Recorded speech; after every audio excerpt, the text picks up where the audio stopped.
திராவிடம் சொல்கிறோம் இல்லையா, திராவிடம்னா என்னென்ன 4 ஸ்டேட் வரும். என்னென்ன ஸ்டேட் வரும்? கேரளா வரும், கர்நாடகா வரும், தமிழ்நாடு வரும், இன்னொன்று என்ன வரும்? ஆந்திரா. இப்போ 4. இந்த 4ல் பார்த்தீங்கன்னா கேரளாக்காரன் என்ன மலையாளின்னு சொல்லிக்கிறான், ஆந்திராக்காரன் என்ன தெலுங்குன்னு சொல்லிக்கிறான். அதே மாதிரி ஒவ்வொரு ஸ்டேட்லையும் அந்த 4 ஸ்டேட்லையுமே ஒவ்வொரு சொல்லிக்கிறான். ஆனால் தமிழை மட்டும்தான் என்ன திராவிடன்னு சொல்கிறான். இந்த திராவிடன்னு சொல்கிறது ஆரியத்துக்கு எதிரானதுங்கிறதால அவனுக்கு குமுறுது.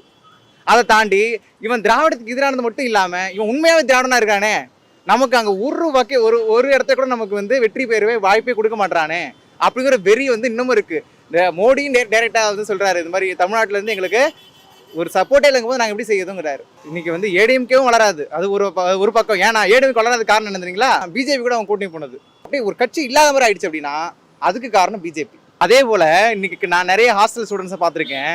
200 ரூபா 500 ரூபா கொடுத்து பசங்க கூட்டிட்டு போயிடுவாங்க. உண்மையான பற்றுதலோட போய் யாரும் அங்கே போய் நிற்கல பசங்கிறது. அதனால இளைஞரோட வரவேற்பு அண்ணாமலைக்கும் பிஜேபிக்கும் கிடையாது.